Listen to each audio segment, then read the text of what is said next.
On June 20th, 2004, a restaurant manager stood at the host stand of a seafood spot in Orange County, California.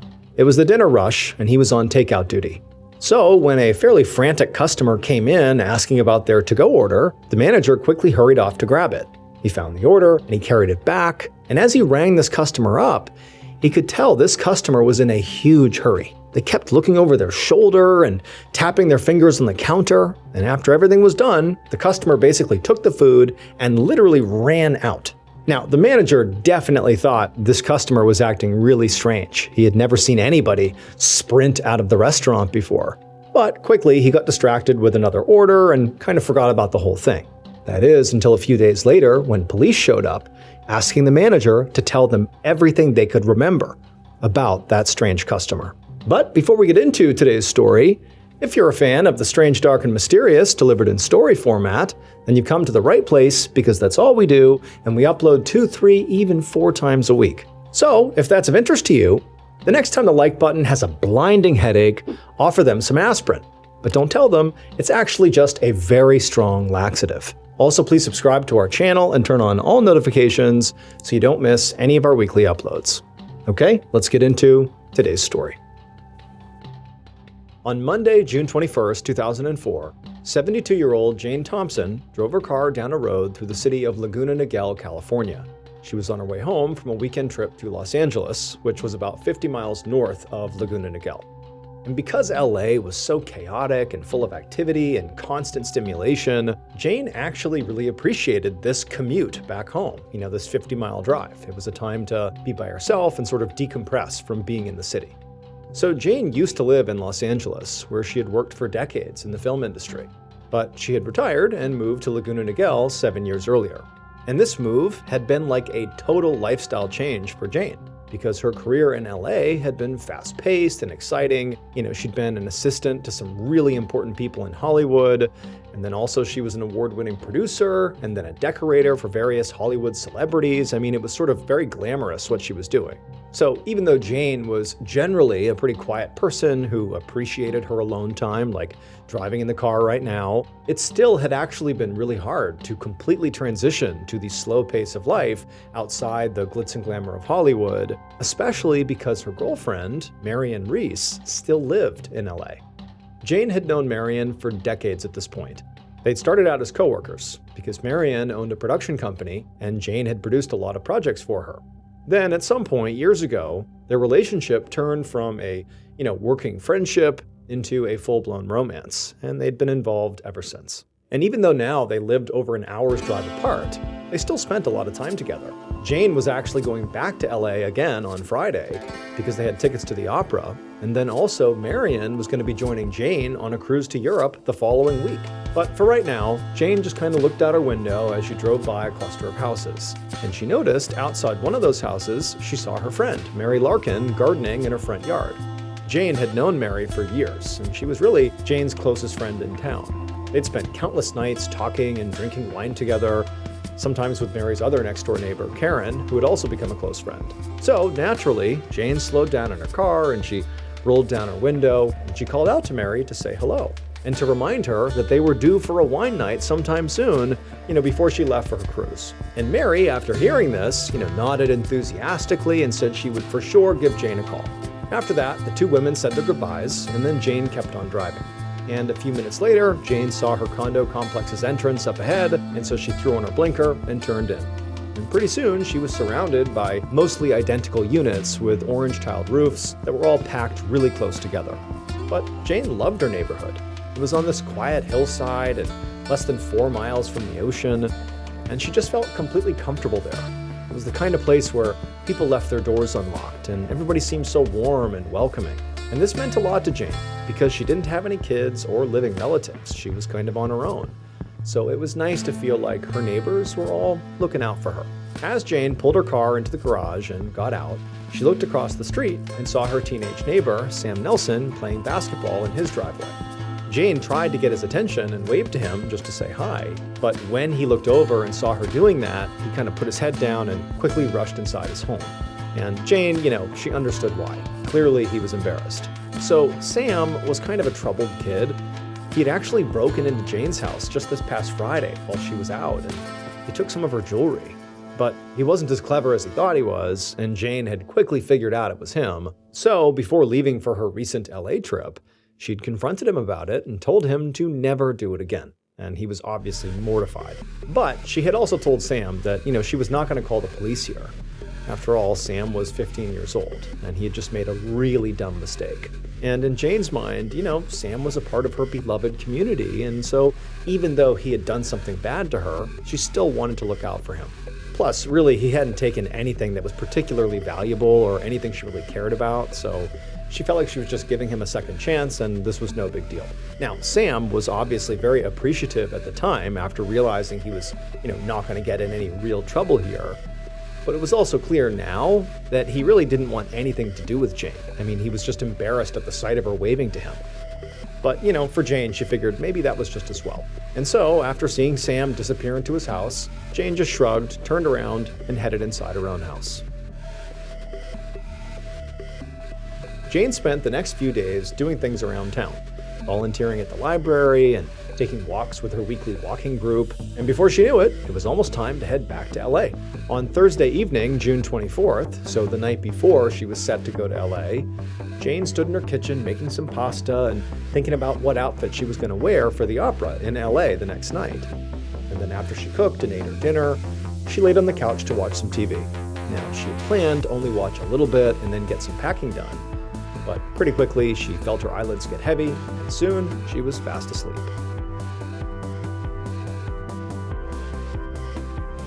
3 days later, on Sunday afternoon, Jane's friend and neighbor, Mary Larkin, the woman she had seen when she was driving home from LA, drove up to Jane's house with their other friend, Karen Hamara, and they jumped right out of the car. Mary had an undeniable knot in her stomach, which had only been getting tighter by the minute ever since Jane's girlfriend, Marion Reese, had called earlier to say that Jane had never showed up in LA for their trip to the opera, and now she was not answering her phone. And when she heard this, Mary immediately became very worried because, Jane just didn't flake on people without calling. And so given Jane's age, it seemed entirely possible that maybe she had an accident or medical emergency at home and needed help, and that's why nobody could get in touch with her. So after she herself tried calling Jane a few times, but with no luck, Mary had gone over to her neighbor Karen's house and asked her if she would come with her to go to Jane's house, just to make sure Jane was okay. And on their drive over, Mary had convinced herself, despite that feeling in her gut, that, everything would be okay. But now, as she went up Jane's driveway, she could see there were a few newspapers piled up at the end of it, which made her even more anxious that something was wrong here. And so Mary hurried right up the driveway, went to the front door, and began knocking. But as she and Karen stood there, they couldn't hear anything inside the house. Nobody was coming to the door. And so finally they left the porch and went around to the back of Jane's house to try her back door. And when the two women got into Jane's backyard, Mary froze, because she could see the sliding glass door that led into Jane's living room was clearly wide open. And so Mary and Karen, from right there in the yard, just began yelling through the open door for Jane. But there was no answer. Eventually, Karen began to walk towards the open door like she was going to go inside, but Mary instinctively grabbed her and just said, "Don't." She was shaking and could barely think straight, but Mary felt like they just should not go in there, that it was not safe. And so instead, the two women ultimately backed away and went to go call the police. A few minutes later, Mary and Karen stood out on the street in front of Jane's house, watching as a police cruiser pulled up. The women immediately went over to the two deputies that got out, and they tried to explain the situation. That their friend was not responding to phone calls and that their back door was wide open, which just seemed really strange, and nobody knows what's going on. And so the officers asked Mary and Karen to take them to the back of the house where this open door was, and so they walked around the side yard, they went back there, and when they got there, Mary watched as one of the officers just walked up to the open door and stuck his head inside and began to look around. And as soon as he did that, Mary could see his body began to tense up, like he had seen something inside. Mary blurted out like, "Hey, what's going on? What's wrong?" But the officer, looking in the home, he didn't respond. Instead, he turned to his partner and told him to secure the scene and call for backup. There was someone inside, and he could already tell they were deceased. Hiring sounds simple until you have to do it. First, you're waiting for the right people to apply, and then you're sorting through resumes, trying to figure out who's actually qualified. And then after that, it's emails, it's scheduling, and a lot of back and forth. And before you know it, it's turned into a full-time job on top of your actual job. Well, the future of hiring looks much brighter because ZipRecruiter's latest tools and features help speed up finding the right people for your roles, so you save valuable time.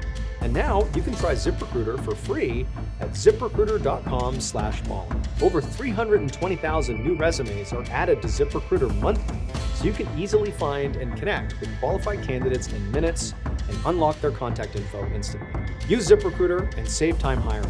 4 out of 5 employers who post on ZipRecruiter get a quality candidate within the first day. And if you go to ziprecruiter.com/ballin right now, you can try it for free. Again, that's ziprecruiter.com/ballin. ZipRecruiter, the smartest way to hire.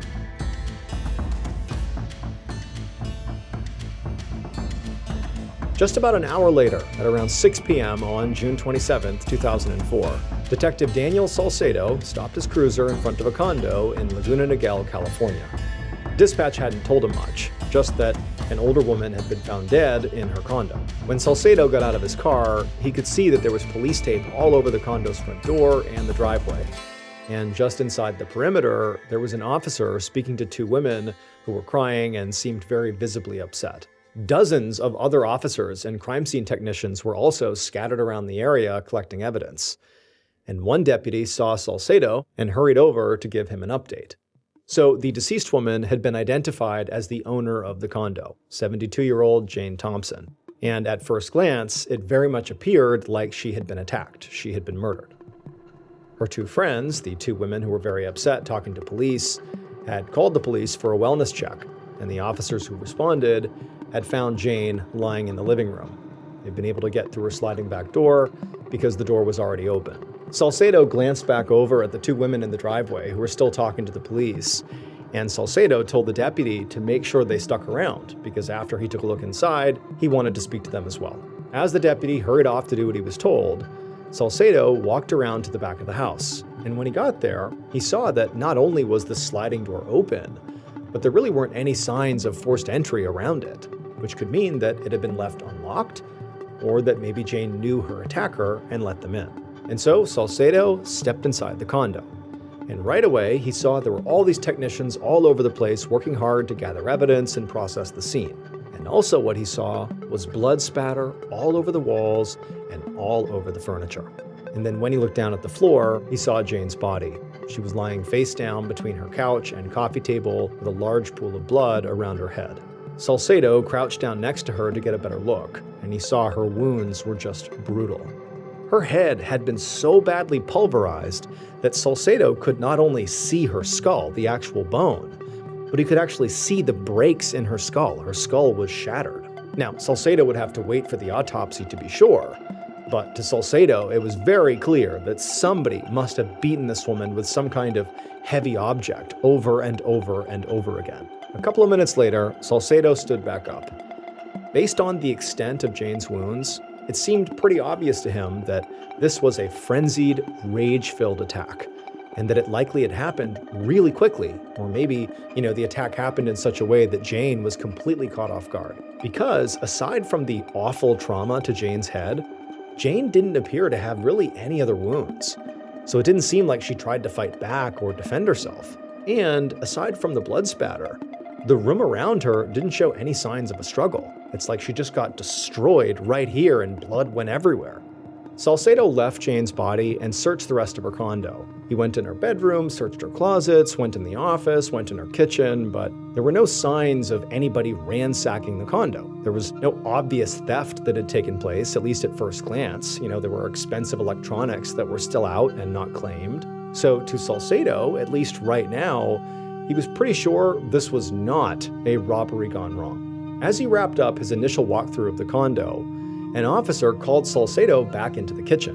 And when Salcedo went over, he saw the officer was standing by the landline's answering machine. The officer told Salcedo there were a bunch of new messages on there, and they started the morning of Friday, June 25th.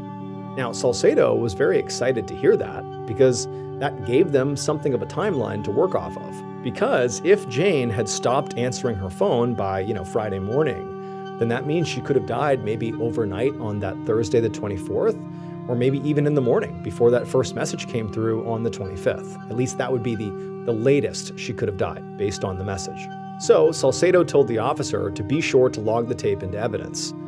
Then Salcedo went back to the living room where Jane's body was and all the texts were, and he just stood there with his arms crossed, thinking about, what's he going to do next? Considering the attack had all the signs of being highly emotional, Salcedo felt confident that Jane's killer was someone who knew her and was deeply angry with her. So the first people he wanted to speak to were those that Jane was closest to, like family, friends, or maybe even romantic partners. Jane appeared to live alone, so he hoped other people in the neighborhood, or maybe those two women who called the police, could tell him more about Jane's personal life, her relationships, and give him a place to start. So Salcedo grabbed a few officers, and they headed outside to begin asking some questions. When he got outside, Salcedo could see there was now an audience of people, a crowd of, who Salcedo assumed were residents of this complex that were gathered at the edge of the police perimeter. And Salcedo understood why. Brutal homicides like this one rarely happened in this area, if ever. There was probably going to be a lot of panic and rumors in this community because of it. And based on the literal layout of this complex, the fact that all these condos are basically on top of each other, he knew that, those rumors would likely spread really quickly. But also, the fact these condos were tightly packed together gave Salcedo an advantage. Very likely because people are living on top of each other, somebody might have heard or seen something that could help break this case wide open. Just then, another police cruiser pulled up in front of the house, and a detective named Brian Sutton stepped out of the car. And when Salcedo saw who it was, he immediately felt relieved. Salcedo worked extremely well with Detective Sutton, and interviews were sort of like their specialty. As a duo, they had an instinct for asking the right questions that got people talking. So Salcedo hurried over to Sutton and quickly told him everything he'd learned so far. And once Sutton was up to speed, they went right over to the two women who had called 911. Salcedo was eager to interview them as witnesses, but he also was not ruling out the idea that they could also be suspects. He was sure this had to be a personal crime, and they clearly had some kind of relationship with Jane since they'd come over to check on her. When Salcedo reached the women, he could tell they had calmed down quite a bit from when he had first seen them when he first arrived. And the women, they were composed enough to tell him their names, Mary and Karen. They then explained that they were good friends with Jane and they'd come over to check on her. Because recently, Mary had gotten a call from Jane's girlfriend, Marion Reese, who lived in LA, and Marion had been worried because Jane had not shown up in LA for plans they had, and so she was trying to find out where she was she okay? And so Mary and Karen had gone to see if she was okay. This made Salcedo immediately perk up, and he asked Mary for Marion's information. As he jotted down Marion's phone number, Sutton asked the two women where they were on the night of the 24th or early morning of the 25th. So that was 2 nights ago and then also yesterday morning. And both of them said they had alibis. Now, the detectives would have to confirm their alibis because anybody can make up an alibi. But for right now, Salcedo was comfortable ruling Mary and Karen out as suspects. They both seemed genuinely stunned by Jane's murder. And while it did seem like they were good friends with Jane, he wasn't sure they had the kind of intense closeness that might have led to such a vicious attack. So he told the two women they could go home. And then Salcedo nodded to Sutton, and the two of them left the women and headed towards the crowd of neighbors to ask some more questions.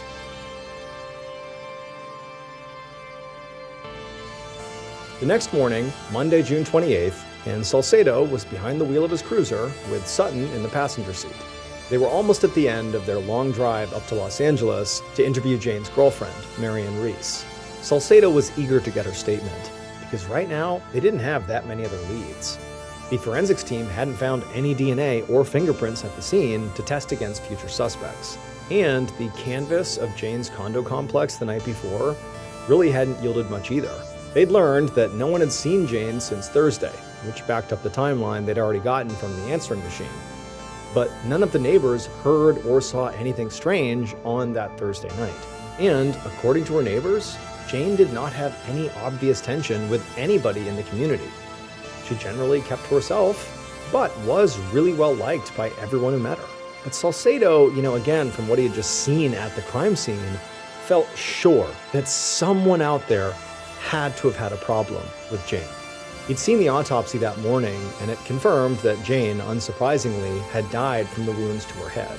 But it also told him something else. She'd been hit more than a dozen times. It was complete overkill. And to Salcedo, it meant the killer had to have been driven by some kind of intense emotion, like rage or maybe greed, which was why they were now making this drive out to LA to speak with Marion, who Salcedo felt, based on her relationship to Jane, she was the strongest suspect they had, because romance can make you do crazy things. Also, Salcedo had done some digging into Jane's finances the night before, and he found out she had a life insurance policy worth $100,000. And Marion Reese was the sole beneficiary, which meant Marion definitely had something to gain financially, at least, from Jane's death. So as they pulled up to Marion's house, Salcedo was thinking, maybe we found our killer. A few minutes later, the detective sat on a couch in Marion Reese's living room. The home was on the small side, even by LA standards, but it was very tastefully decorated. Marion sat down across from them in an armchair, and when they looked at her, they could see her eyes were very red and puffy, like she'd been crying. She also had a glass of water in her hand that she kept lifting up, like she was going to take a sip, but then she would just place it back down again without taking a sip. It was like she didn't know what she was doing. Marion had clearly already heard about Jane's death, and to Salcedo, she really was showing every sign of genuinely being in shock. So he wanted to be very careful with his line of questions and make sure, he didn't overwhelm her. If she just shut down, he might not get the information that he really needed. So, after a minute, Salcedo began by just asking Marion how she knew Jane. And Marion, she took a deep breath, and then with a very shaky voice, she explained that they'd known each other for almost 50 years. They used to work together. Jane had done a lot of producing for Marion's production company. As Marion went on to describe more about how they met each other and how it kind of transitioned from working together to, romance, Salcedo could sense that Marion was kind of calming down. And she was calming down to the point where he felt like now he could introduce the tough stuff. So he turned and he nodded to Sutton. And at that point, Sutton asked Marion if she knew that Jane had named her, Marion, as the sole beneficiary on her life insurance policy. And Marion immediately gasped, and she said she had no idea Jane had done that. But she also said it did sort of make sense. She said that Jane really didn't have any family, and in some ways, Marion was her family, or at least was her closest relationship. Now, Salcedo felt like Marion's reaction to this was very earnest, but he couldn't be sure. So he pressed her some more, and he asked her where she was last Thursday night when presumably, Jane was killed. But Marion just said she was with friends all night in LA, and she gave Salcedo all the phone numbers of these friends so he and his partner could confirm it. They talked for a while longer as Marion went over the details of how Jane missed their opera date on Friday and then stopped returning her calls, and it all lined up with what Jane's friend, Mary, had told them. So eventually, Salcedo and Sutton stood up to leave.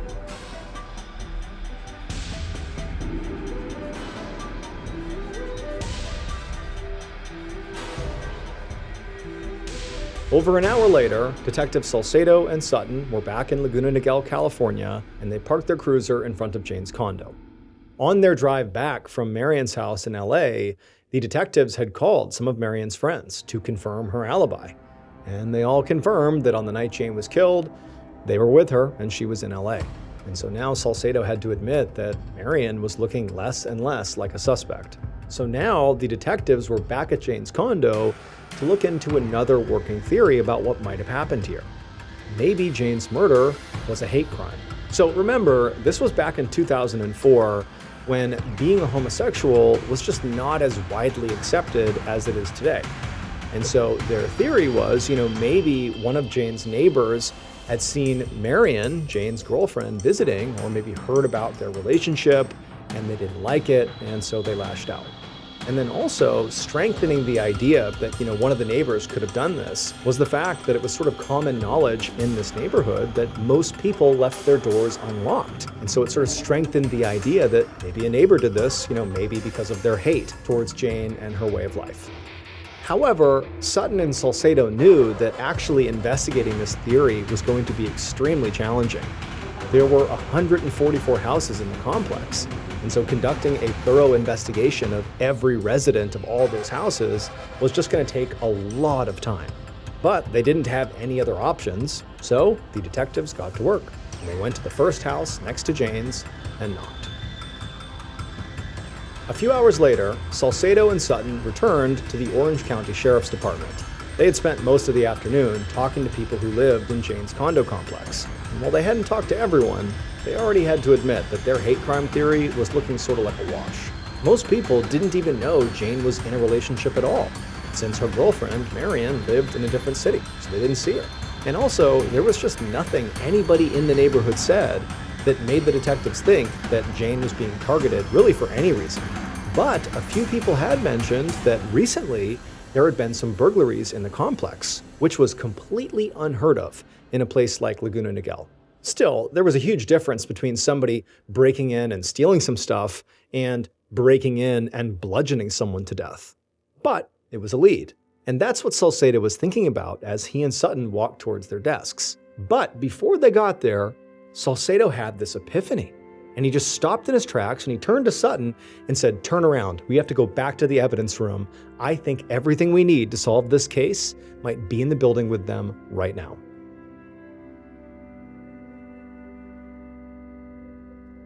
The following day, Salcedo and Sutton pulled up in front of a restaurant called the Beach House. The previous afternoon, Salcedo had suggested that he and Sutton go back to the evidence room and listen to Jane's answering machine tapes. Now, to be clear, they had already listened to the tapes before, but none of the messages had seemed particularly important. But now, based on what they'd learned over the course of their investigation, they realized that those messages actually told them a lot. And so Salcedo and Sutton had spent hours re-listening to the tapes and gathering even more evidence to confirm what was on it. And even though they were pretty sure all this evidence they were getting told them who killed Jane, they still needed one more piece to fall into place. Now they had a book of photos with them, and they knew for a fact that one of these photographs was of their killer, and they just needed somebody in this restaurant to verify it. So as soon as they got inside, they found the manager and explained why they were there, and then they asked him, "Hey, would you mind looking at these photos to see if you recognize anyone?" The manager looked a bit alarmed, but he ultimately agreed and said he would. So they went into the back room, they opened up their book of photos, and the manager looked, and pretty much immediately he pointed to one picture. And when Salcedo saw the person the manager was pointing to, he knew they'd cracked the case. Based on forensic evidence and also a confession, here is what investigators believe happened to Jane Thompson in the early morning hours of June 25th, 2004.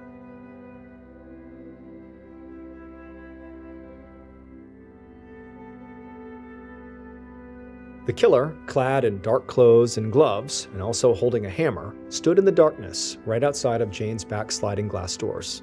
Now, the killer had already been to Jane's house a few times that night, but each time they had come earlier, they had ultimately chickened out and left, because when they would get there, they would look in the back door and they would see Jane asleep on the couch in front of the TV. But that was a problem. They needed Jane to leave the room and go to her bedroom to go sleep in there. But she wasn't doing that.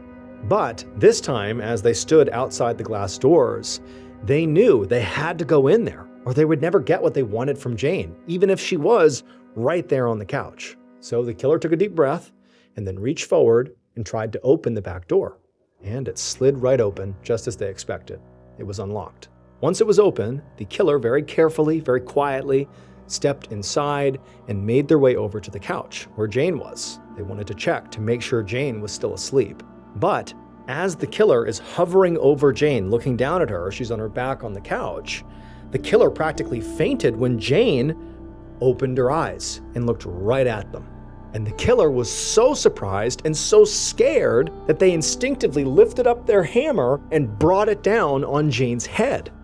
And when the killer finally stopped and kind of calmed down for a second, they just stared at Jane's destroyed body in total shock. Then they backed away and realized the hammer, the murder weapon, was dripping blood everywhere. So they grabbed the head of the hammer with their gloved hand to kind of stop it from dripping, and then ran right back out the sliding door.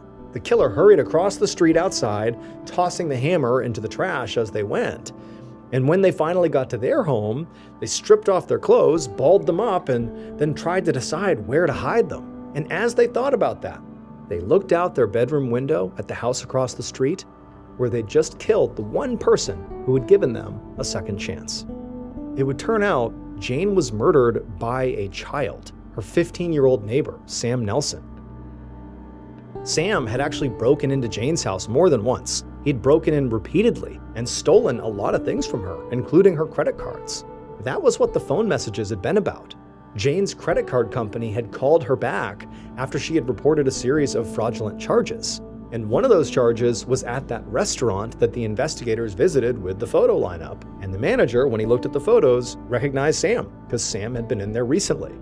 The reason Sam was stealing from Jane, and also from other people in the neighborhood, was ultimately just because he was trying to keep up with his appearance.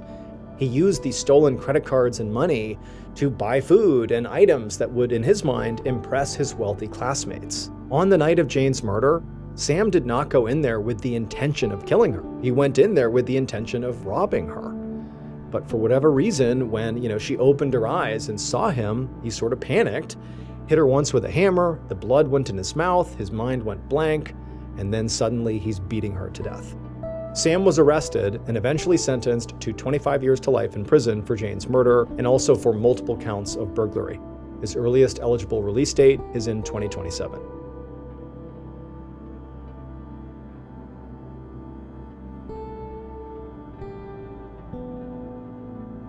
Thank you so much for watching. Let me know what you thought of today's episode in the comments. And remember, we have a whole playlist of true crime episodes ready for you to binge right now. So click here and give them a watch. All right, until next time, see ya. Today's stories are about how sometimes doing what you think is the right thing can actually be the most dangerous choice you can make. But before we get into today's stories, if you're a fan of the strange, dark, and mysterious delivered in story format, then you've come to the right place, because that's all we do, and we upload 2, 3, even 4 times every week. So if that's of interest to you, the next time you're walking into a building and the like button's right behind you, obviously following you, make sure to turn around, make eye contact, and then shut the door. Don't hold it for them. Also, please subscribe to our channel and turn on all notifications so you don't miss any of our weekly uploads. Okay, let's get into today's stories.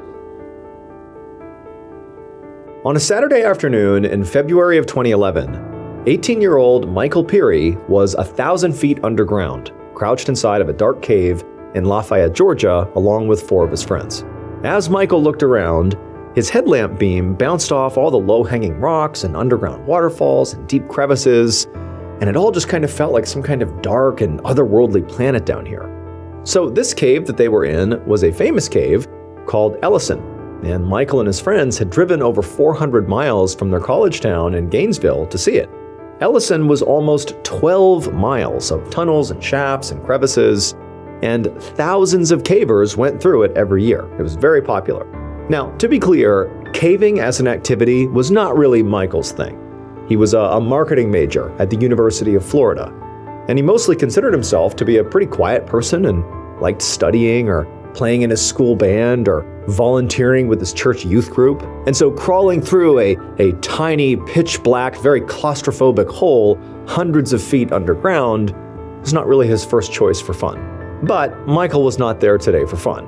He was there because his close friend, a guy named Grant Lockenbach, had suggested it. So he had said, okay, I'll go with you. Just now, Michael looked over to where Grant was sitting with his girlfriend, whose name was Carrie, and also they were sitting with 2 of their other friends. And the group of them were all looking through a backpack and sort of taking stock of the various pieces of gear that they had brought along with them. Now, they'd only entered Ellison just a few minutes ago, but already the group had stopped because there was something in this area that Grant really wanted to see. And when Grant wanted to do something, it usually happened. Hence why Michael capitulated and wound up in this cave, because Grant wanted him to. And so, like normal, he went along with it. So Grant, he was the president of their school's Fellowship of Christian Athletes, which Michael, Carrie, and the other 2 friends were also members of. And when Michael had joined the fellowship, Grant had sort of taken him under his wing and told Michael that he had tons of potential. In fact, he said Michael had enough potential to be the next president of the fellowship. And this had given Michael a ton of confidence, because he really looked up to Grant. I mean, a lot of people did. Grant was just cool. He was a few years older than Michael and was basically like a 6-foot-tall ball of positive energy who was always looking for some adventure to go off and do.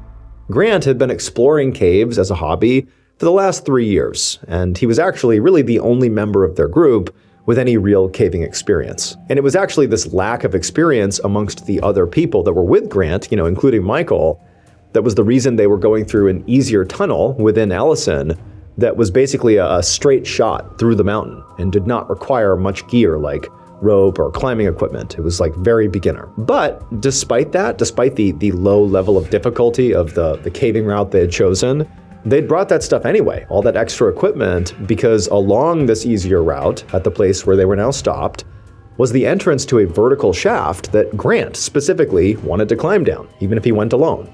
This shaft was 125 feet deep. So think of like a 10-story building. That is how deep this pit went. But it was actually called the warm-up pit because compared to the other, deep pits in Allison, it was nothing. Some were way deeper, like over 500 feet. So this was definitely not beginner. This was an advanced thing to be doing, so Grant was going to do it. But again, it's sort of a novice level, more advanced thing to be doing in this cave. Now, Michael watched Grant take the backpack with all the equipment in it over to this pit's entrance, which was basically just a very large hole in the ground that was over near this waterfall, and it was only about a few feet away from Michael. And so Michael walked over to Grant to help set him up, which involved attaching a climbing rope to the rocks that Grant could then use to lower himself into this pit with. This process is called rigging, and it took them a while since really Michael had to wait for Grant to instruct him on every step, because Michael, again, is not an experienced caver at all. But as Michael worked with Grant to get him all rigged up, he found himself peering into the pitch black hole, and as he looked down into what just felt like this bottomless abyss, he felt his stomach kind of flip. He was glad he had not promised Grant that he would go into the pit too, because, seeing it now up close in person, this was terrifying. He did not want to go into this thing, but Grant clearly did. He was excited. And so Michael and Grant continued to get Grant all set up, and then eventually, finally, when Grant was rigged, Michael heard the sound of something pretty heavy sliding off of a rock, and then moments later there was this loud, echoing thud from deep inside of this hole, the warm-up pit. For a moment, Michael was just confused. He didn't know what the sound was. Maybe it was a rock falling into the pit, but he looked over at Grant, and Grant had a very unhappy expression, and he was looking at the ground right next to the pit hole, and that was where their backpack had been, with all the equipment inside of it, at least the equipment that they weren't using, and the backpack was not there anymore. The backpack had just fallen 125 feet down into this pit. Now, obviously, this was not good. They did not want their backpack in this hole, but it was actually worse than just losing their equipment potentially, because in that bag was their only cell phone that they had brought with them. And it was also where they had put all their ropes and other climbing gear. They'd taken some stuff out, to get Grant rigged up here, but still, losing this bag felt really bad. Without its contents, they could easily get stranded or trapped inside of this cave, and they wouldn't be able to call or text anybody. They'd be stuck. And so Michael could actually feel himself starting to panic, but then Grant cut in and played it cool as always, and he said, look, it's no big deal. He would just go down there and he would get it. He was going into the hole anyway, and he was rigged up after all, so he would just go down and retrieve the bag. It would be fine. And then before Michael or, Grant's girlfriend or the other friends could say anything, Grant just, strapped on his harness and a pair of ascenders, which were climbing tools that would help him move down the rope in a controlled way, and he began sort of positioning himself to go down into this pit. And Michael just watched Grant in complete awe. Grant was so confident that he was able to basically make everybody else around him feel calm too. And Michael felt himself calming down just watching Grant. And this was not the only time that Grant had projected calm in the face of danger.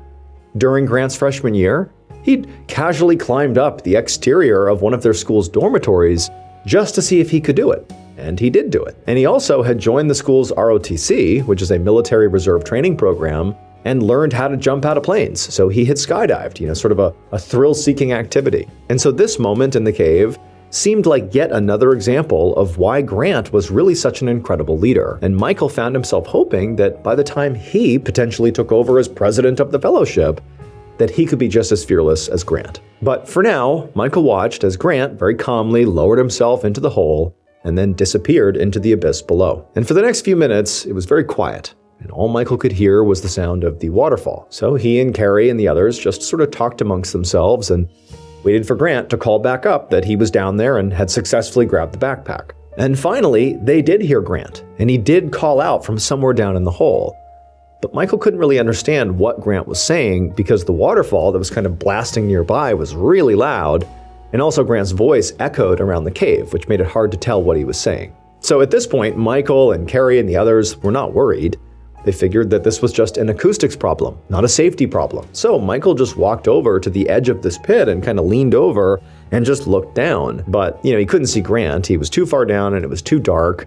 And so Michael called out, asking Grant to repeat himself because they couldn't understand what he was saying. And Grant did yell back. He clearly replied to Michael, but Michael still couldn't really make out what he was saying. However, this time, there was something really different about the way Grant sounded. Again, even though he doesn't know what Grant's saying, one thing was definitely clear.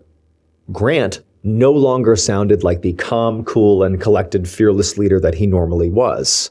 He was talking really fast, he was repeating himself, he was saying something really, really quickly, very urgently. And even though, again, it wasn't clear what it was, the tone was very clear. Grant was scared. There was a problem.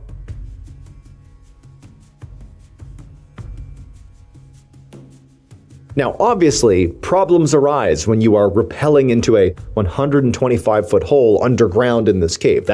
Problems can happen. But for Michael and the others, when they sort of realized that something was wrong for Grant, it was really shocking. I mean, Grant is the guy that got other people out of problems. He was the calm guy. Nothing rattled him. And so just to hear him basically panicking, it was really unsettling for those at the surface. And so Michael and the others, they're kind of hit with this sudden realization that, one, it's very unsettling to hear Grant sounding this way, but worse, two, is they're not cavers. They can't go into this pit and save Grant if he needs saving. Not only because they lacked experience, but also all the caving, all the climbing equipment was in that backpack that fell into the pit that's down there with Grant. So there's no way they can realistically help him if he is in any sort of trouble down there. And also, their one cell phone is down in that backpack in the pit. And so unless Grant can figure out whatever problem he's got and get back up here on his own, Michael and the others, without even saying it, knew like they were kind of helpless. And so as this realization is setting in for Michael and the others, Grant goes from trying to talk to them, even though again, they can't tell what he's saying, he just sounds sort of panicked, to straight up screaming. He's screaming for them. Something is horribly wrong. And so Michael and Carrie, they start yelling down to Grant, trying to get him to clarify what's going on, but you have this waterfall that's causing all this noise and splashing everywhere. It's dark, and Grant clearly is so panicked that he's not even listening to them, and so it's chaos, it's madness. And so Michael and Carrie, they turn to the other two friends, and they say, look, we're going to stay here at this hole and wait for Grant. You two leave the cave, go get help. And so the other two, they rushed off to do just that, while Michael and Carrie just sat there listening to Grant getting more and more hysterical by the second, somewhere down in this hole. They still have no idea what's wrong, but clearly there is an emergency here. And so for a little while after the friends have gone off, Michael and Carrie, even though they're not really talking to Grant because he's just kind of rambling and yelling and screaming, they can't understand him, they're just kind of shouting down into the hole that everything's going to be okay, we've sent to get help, it's going to be okay, you're going to get out of here soon. They have no idea if he can hear them or understand them. They're assuming that the acoustics are bad down there too. Again, the sound of that waterfall is so loud, it's so dark. And so they're just like having this awful moment, but then what cut through all this chaos was at some point, Michael heard Grant say something that he really did understand. Grant, at some point, in a very high-pitched, almost screaming voice, yelled out Michael's name. Like he was directly yelling to Michael, like, I need you, Michael, to help me. Now, at this point, obviously the situation has escalated dramatically and already, like, things are bad. And for Michael, this felt like a big deal. Before that, all the yelling and screaming was obviously bad, but Michael, he kind of views himself as, Grant's successor, potentially. He's going to be the next, president of this fellowship, and he looked up to Grant so much, primarily because Grant was like this fearless leader, and so Michael sort of felt like when he heard his name called out, that Grant was specifically sort of challenging him, like, you, Michael, I need you. Michael took on that responsibility. And he felt like, I can't just sit here. I can't just wait. Something needs to be done, and I need to do it. I need to save Grant. And so Michael, he jumped up, and he grabbed the extra harness they still had, and he put it on. And as he was doing that, he could hear Carrie, who, she's seeing what's happening, and she's telling him, don't do it. You don't know what you're doing. You don't know how to go down this thing. Like, this is dangerous. Or what are you doing? Don't go. And Michael, he just looked at her and he said, I have to do this. I know Grant would do this for me. I'm doing it for him. He needs me. I'm going down. And Michael, he's listening to Carrie, still trying to tell him not to go, but he just said to her, please pray for me. And then he walked over and he attached his harness to the same rope that Grant presumably was still attached to down at the bottom, but stuck for some reason, and into the pit he went. As soon as Michael disappeared into this hole, Carrie knelt down beside the pit, she put her hands together, and she prayed as hard as she could for Michael and Grant to be okay. And after a few minutes, she heard Michael call out from somewhere in the hole. And for some reason, she could actually understand what Michael was saying, which was basically that he and Grant were okay. He was with Grant, but they were just very, very cold. Relief flooded over Carrie, and as she exhaled all the tension she'd been holding in, and as the adrenaline kind of began to leave her body, because now she's thinking everything's okay, she also realized that she too was very cold. She just hadn't been thinking about it. She was so fixated on the safety of her boyfriend and also Michael. After all, she was only wearing a t-shirt, and the cave was very damp, and there's this waterfall kind of spraying water everywhere. It was cold. It was a damp environment. And so she's, her teeth are chattering too. She's cold. And so Carrie naturally yelled down into this hole. She can't see them, of course. She's just yelling into the darkness, what's going on? What's wrong? Is Grant okay? But Michael just shouted back to her, I'm fine, but didn't answer her question about Grant. And at this, Carrie could tell clearly there's something really wrong down there, and it probably has to do with Grant. And so she stood up, she began pacing back and forth, her stomach's in knots, and she's periodically yelling down into the hole to Michael, like, what's going on? Is Grant okay? Are you okay? But Michael, all he would say back to her is, I'm fine. He would just say that back to her, but his response time began to slow down. He wasn't responding to each and every one of her calls. He would just, yell out, I'm fine, but it began to become more and more spaced out as Carrie began to ramp up her questioning, asking more and more what's going on, until finally Michael just stopped answering altogether. There were no more voices coming out of the hole. And so the minutes ticked by, and Carrie, she continued to pace around, yelling out to Michael and Grant, but the only reply she got was the sound of the water from the waterfall lapping up against the cave walls. About an hour and a half later, just before 4 p.m., a man named Anmar Mirza, along with 2 other men, ran into the Ellison cave with a bag of climbing equipment and medical supplies. Now, there was a bigger team of rescue workers on their way up the mountain behind them that had more gear and more personnel, but that group was moving slowly because it took time to respond to a cave accident, because typically there were a lot of people and a lot of equipment, specialized equipment that was required, and also usually the victims were trapped in, pretty remote and difficult to access places, like tunnels and shafts deep inside of these caves. So Anmar and his team were the initial smaller group that went ahead of the larger one to just kind of get the rescue started. A few minutes after entering the cave, Anmar saw a headlamp beam up ahead in the darkness, kind of bobbing around. And as soon as he reached the origin of this light, he found a young woman who was sitting by a large hole, and she was shaking and terrified. She explained that her name was Carrie, and that her boyfriend, whose name was Grant, along with one of his friends, whose name was Michael, were down in this hole, and that Grant had gone in, there had been some issue, Michael had gone in after him, and now, when she called out for them, neither of them were responding. After hearing this, Anmar directed one of his team members to take Carrie and bring her out of the cave, and then once they had left, Anmar put on his climbing gear, and as soon as he was ready, he began to rappel down into this pit. As Anmar rappelled, he's looking straight down into this dark shaft, and at first he can't see anything. But after a little while, he began to see somewhere down below were what appeared to be 2 lights towards the bottom of this pit, which he assumed belonged to the 2 men. But before he could actually reach them, he felt something wet and freezing cold splash his cheek. Then he saw something emerge out of the darkness right below him. It would turn out, when Grant rappelled down into this warm-up pit, he had made a terrible, terrible mistake. He had attached his rig to a section of rock that was directly in the path of a freezing cold waterfall. Now, this alone could have been okay. You can rappel effectively through a waterfall if you're careful. Except what happened with Grant is, as he was rappelling literally through the water, like the water is coming off this waterfall, it's hitting him, he got stuck. His rope got tangled. And where he got stuck was literally in the path of the waterfall. So he's stuck in the cave, he can't go up, he can't go down, and he's just getting pounded by freezing cold water. Now, at first, what Grant likely did is kind of flail around to try to get out of the path of this water, but there was nowhere to go. He's in this shaft, there's nowhere to go, and he's just dangling there, and he began trying to scream out for help, but that was why his words were muffled, because the water was hitting him in the face, so he couldn't speak clearly. And then also, as he's just dangling there, very quickly, having that icy water hitting him nonstop would have actually sent his body into shock. And it's like he wouldn't have been able to speak or think anymore. I mean, he was becoming hypothermic. And then, in what was possibly one of his final moments of clarity, he managed to belt out Michael's name. And he said it really clearly, kind of managed to get his face out of the water for a second.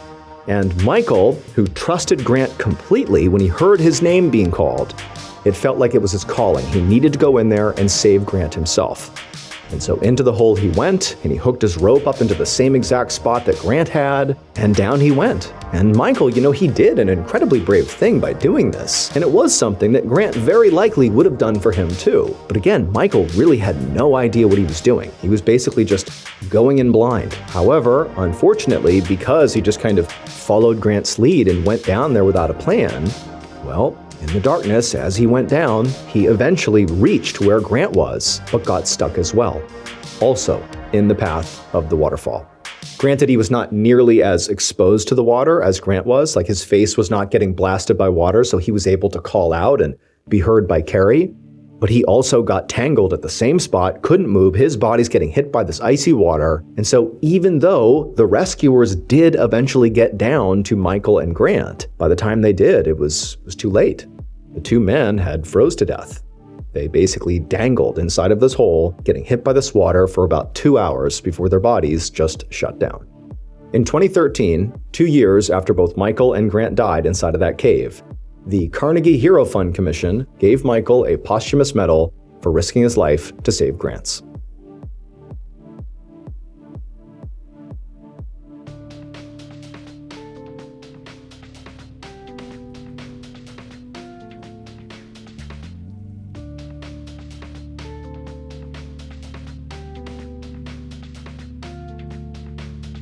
On a Friday night in late March of 1980, an 83-year-old man named Harry R. Truman sat on his couch in his Washington State Lodge with a whiskey and Coke and turned on his battery-operated radio to listen to the news. And just a second or two later, he found himself having to jack up the volume of the radio because he couldn't hear it anymore because a couple of his cats in the other room were fighting and yowling and it was causing a whole commotion. Harry had lost track of how many cats he actually had, but it was a lot, maybe a dozen.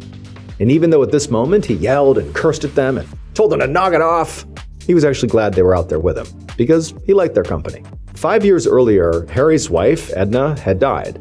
And since then, he had lived alone, minus all these cats. And he also didn't have a lot of neighbors either, so for the most part, he had been fairly isolated the last few years. Also, Spirit Lake, the lake that his lodge was on, was 4 hours south of the major city of Seattle, and pretty far into the wilderness.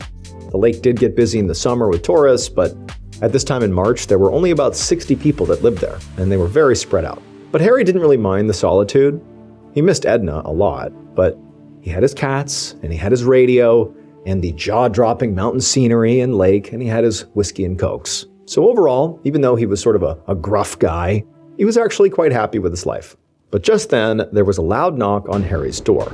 And Harry was not surprised by this. I mean, yes, he lives way out in the middle of nowhere and he did not expect visitors, but in this case, he knew who it was. And as soon as he thought about that, his face contorted into a scowl. He was really annoyed. At this point in Harry's life, he really had only one problem. And it was a major problem, at least to him, and that was the government. And for the last few days, government agents, like almost certainly the ones that were knocking on his door, had been harassing him, trying to get him to leave his lodge in the wilderness that he loves so much, because they needed to conduct some kind of federal operation and they wanted everybody to clear out. Now, Harry loved his country and he'd even fought for it during the First World War, but he really did not like authority, and he could not tolerate being told what to do. During Prohibition, for example, which was a period of time in the 1920s when alcohol was illegal in America, Harry had simply ignored the law and made his own booze, like he just didn't care. So, over these last few days that these federal agents had come to his house trying to get him to leave, Harry had not been intimidated. He had simply stood his ground. And he figured it was really only a matter of time before the federal government sent a local police officer over in hopes that Harry would be more cooperative with somebody that he likely already knew. But what they didn't know about Harry is that Harry really didn't cooperate with anybody. Not with the government, certainly, not with local police, not with his own family, not with his friends, or not with the two ex-wives he'd been with before finding Edna. He was just somebody who marched to the beat of his own drum. So now, Harry did not get up to answer the knock at his door. Instead, he just waited until the person out there, the visitor, yelled through the door and announced who they were, and not really to Harry's surprise, it was the local deputy that Harry did know, clearly being sent here by the federal agents to try to get Harry to leave. And when Harry still didn't answer the door when the deputy clearly had announced themselves, knowing Harry would know who they were, when Harry still didn't get up, didn't answer the door, the deputy finally, just sort of frustrated, called out, "Harry, are you sure you don't want to go?" Now, even though this deputy was being a whole lot more amicable than the government agents had been, they had been really forceful, basically telling him you gotta leave, the deputy here was at least kind of giving Harry a chance to make a decision. Despite that, the question the deputy had asked just made Harry really mad, because leaving his house was just not something he would ever consider doing. Harry had lived in this lodge for 54 years. And 37 of those years were spent running this lodge as an inn, as a business, with his late wife Edna, who was the love of his life. Now, he'd let the lodge go a little after she had died, so truthfully it was kind of falling apart and it smelled terrible, because of all the cats. But it had been theirs, and now it was his, and he would never give it up. And not only that, but just outside his doorstep was Spirit Lake, which Harry believed was the most beautiful, perfect place in the entire world. It was quiet and serene and situated right at the base of some of the most breathtaking mountains he had ever seen in his whole life. And so to say Harry loved it here was a complete understatement. His lodge and Spirit Lake were basically his whole identity. Harry didn't know if he believed in God, but he did believe in the trees and the lake and the birds that screeched at him at all hours of the day. It was like his home, this area, was his religion, and he certainly was not about to give it up just because some federal authority or government agent or whoever told him to. So all Harry said to the deputy waiting outside was a very firm "good night," which Harry was actually quite proud of himself for because he had a really hard time not swearing. So this seemed pretty mild. After that, Harry waited to see if the deputy would challenge him or say anything else, but he didn't. And moments later, Harry heard the deputy's footsteps crunching down the gravel driveway and heading back towards his cruiser. After that, Harry leaned back into his couch and smiled to himself and picked up his drink, kind of toasting himself for standing his ground, and at the same time sort of hoping that maybe now, finally, officials would understand that he was not going to change his mind. But that's not what happened. A little more than a week later, on the morning of April 5th, Harry sat in a folding chair in a clearing by his house with his binoculars pressed to his eyes and a glass of whiskey in the cup holder of his chair. This was an area of the woods near his house he called his cocktail lounge, where he'd often go to relax with a drink. It was covered by a thick canopy of evergreens, but it also had a great view of the mountains and also the lake. But Harry was not here to relax. He was actually on very high alert because the woods were absolutely crawling with federal agents and local law enforcement officers. Harry could literally see them right now through his binoculars, walking around the various camps they had set up all over the mountainside and also near the lake. And there was nobody to stop them, because everybody else who lived in this forest had bowed to the pressure and left when told to, which meant Harry was quite literally the last resident still fighting the good fight. Now, so far, officials had not physically attempted to force him out, but now that Harry saw them assembling all over the mountainside, he had to wonder how long he had before they did try. But at the same time, he also knew that he had one piece of very important and very surprising leverage over the authorities, and that was that over the past couple of days, Harry's refusal to leave his wilderness home just because the government told him to had turned him into a media attraction. Reporters had heard about what was going on and they'd started coming to his house. Now, usually, Harry just did not like the press. Even though he clearly listened to the news himself, he still thought of the press, thought of the media like they were vultures, always looking for dead meat and chaos. But Harry also really liked to talk, and he had a lot of very strong opinions. And now, seeing his beautiful lake inundated by outsiders, Harry realized he had to take full advantage of this media interest in him if he wanted to stay in his home. Because the way he saw it was, the government could really not make him do anything against his will if the whole world was watching. So over the next month, Harry gave a lot of interviews. And pretty quickly, he became kind of an international celebrity. He was this single older man standing up to something way bigger and way more powerful, which was sort of admirable, although people didn't really understand it, but it was still a big story. It was very interesting. But more than that, it seemed like the public just sort of liked Harry. In his interviews, Harry would swear and yell and rant and rave and tell reporters about how no authority figure would dare try to get him out of his house. No, I'm not going to leave. Damn right I'm not going to leave. I'm going to stay here. Damn right, this is my home. It's going to have to come and get me. And no authority can take me out of here. No authority dare. And he'd also talk about his life, just telling these crazy stories that had nothing to do with the wilderness, like about the whiskey that he'd bottled and distilled during his Prohibition days, which he called Panther Pee, and about his relationship with his late wife and how they used to dance together at the edge of the lake, or his war stories from World War I. I mean, this guy was just really quite fascinating. And so by the time May rolled around that year, Harry went from being bombarded by the government to being bombarded by the media. Today, this would be like going crazy viral, where everybody's seeing you on their feed. But this is 1980, and so people got their news from newspapers and the television and the radio. But those mediums were all full of Harry, and people were kind of obsessed. Everybody from average citizens to school kids sent Harry fan mail, and reporters and news crews came to Harry's in droves, and some even took helicopters just to get there more quickly. And Harry, if he was being honest, he sort of relished all the attention. A few months earlier, he'd been happy with his quiet life, no phone, and he just had his 1,000 cats for company. But now, it's like the whole world cared about him, and it was pretty cool. A few weeks later, though, everything changed.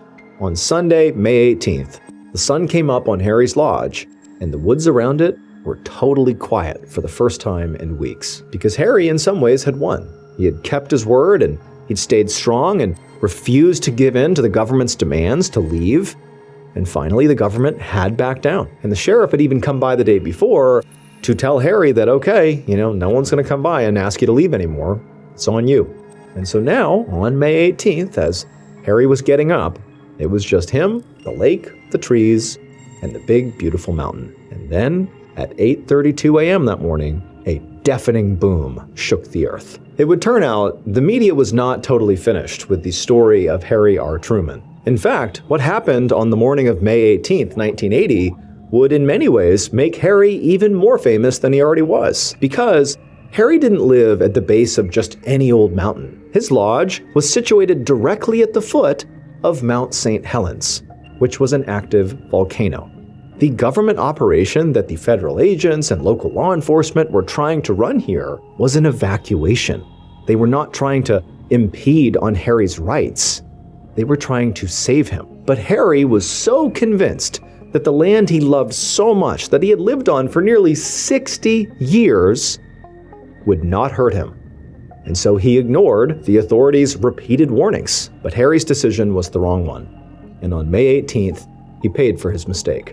Because that morning, Mount St. Helens erupted, sending an avalanche of searing lava and mud directly onto Spirit Lake and Harry's lodge, killing him and his cats instantly. His remains were never found.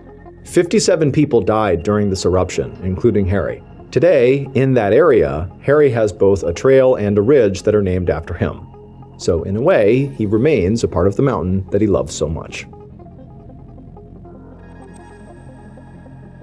Thank you so much for watching today's episode. Let me know what you thought of it in the comments below.